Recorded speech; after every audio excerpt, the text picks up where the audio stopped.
السلام علیکم دوستو بچپن سے سنتے اور پڑھتے آ رہے ہیں کہ دنیا کا سب سے چھوٹا ملک سی لینڈ ہے۔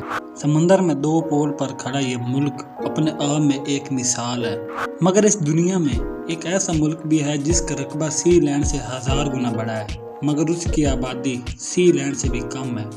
دلچسپ بات یہ ہے کہ اس ملک کو صرف ایک کسان نے اپنے ذاتی مفاد کی خاطر بنایا تھا، اور دنیا کے کسی ملک نے اس کو ایک آزاد کنٹری تسلیم نہیں کیا۔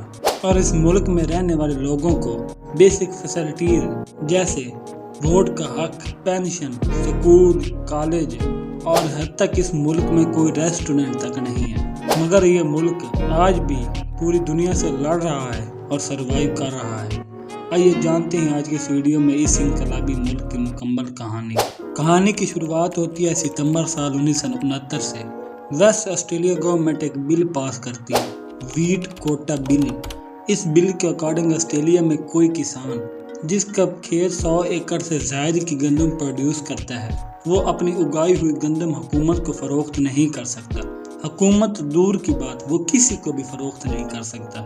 مگر آسٹریلیا میں ایک کسان جس کا نام لیونارڈ کیسلی تھا، اس کا کھیت ہر سال 9700 ایکڑ سے زائد کی گندم پروڈیوس کرتا تھا، اور یہ بل لیونارڈ کے لیے بہت بڑا جھٹکا ثابت ہوا۔ لیونارڈ نے اس بل سے بچنے کی بہت کوشش کی۔ وہ اس وقت کے گورنر سے ملا، اعلیٰ افسران سے ملا، مگر ہر کسی نے لیونارڈ کو اگنور کیا، کیونکہ اس بل کے اندر 2 پرابلم تھی۔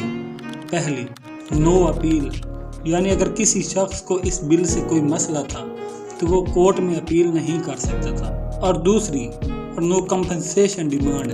کچھ عرصے تک لیونارڈ نے سرکار سے لڑنے کی کوشش کی، مگر جب لیونارڈ کو لگا کہ سرکار نہیں مانے گی تو لیونارڈ نے انٹرنیشنل لا کو پڑھنا شروع کر دیا تاکہ وہ اپنے لیے ایک آزاد کنٹری بنا سکے۔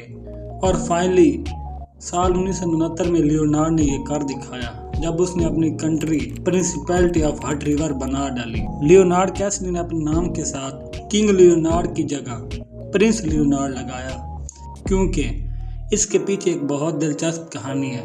لیونارڈ کیسلی کے اکارڈنگ یہ کنٹری ایک مونارکی ہے۔ اس وقت آسٹریلیا انگلینڈ کے انڈر آتا تھا، یعنی جو آسٹریلیا کی کوئین تھی وہ انگلینڈ کی بھی کوئین تھی، اس لیے پرنس لیونارڈ نے اپنے نام کے ساتھ پرنس لگا لیا۔ پرنس لیونارڈ نے کوئین ایلزابتھ II کو دعوت نامہ بھیجا کہ آؤ اور ہماری کنٹری کی کوئین بن جا، مگر کوئین نے حالات کو مد نظر رکھتے ہوئے انکار کر دیا۔ بعد میں کوئین ایلزابتھ II نے پرنس لیونارڈ کو ایک لیٹر لکھا اور اس کنٹری کے اینیورسری پہ پرنس کو کنگریچولیٹ کیا، کیونکہ اس کنٹری کے بننے کی ڈیٹ کوئین ایلزابتھ II کی ڈیٹ آف برتھ پر رکھی گئی، یعنی 21 اپریل۔ مگر دنیا کے کسی ملک نے اس کنٹری کو تسلیم نہیں کیا۔ آسٹریلیا نے کہا کہ یہ کنٹری ٹیکس سے بچنے کے لیے ہے، مگر پرنس لیونارڈ نے ہار نہیں مانی اور پوری دنیا سے لڑائی جاری رکھی، اور اسی لڑائی میں پرنس لیونارڈ اپنی جان کی بازی ہار گیا۔ فروری سال 2019 میں پرنس لیونارڈ مر جاتا ہے، اور اس کے مرنے کے بعد اس کے بیٹے پرنس گریمی کو پرنسپلٹی آف ہٹ ریور کا نیا پرنس بنا دیا جاتا ہے۔ مگر بدقسمتی سے 3 اگست 2020 کو یہ کنٹری دوبارہ سے آسٹریلیا میں ڈیزالو ہو جاتی ہے۔ امید ہے کہ آپ کو ویڈیو پسند آئی ہوگی۔ اگر ویڈیو پسند آئی ہے تو اس کو لائک اور چینل کو سبسکرائب کریں۔ ملتے ہیں بہت جلد ایک نئی ویڈیو کے ساتھ۔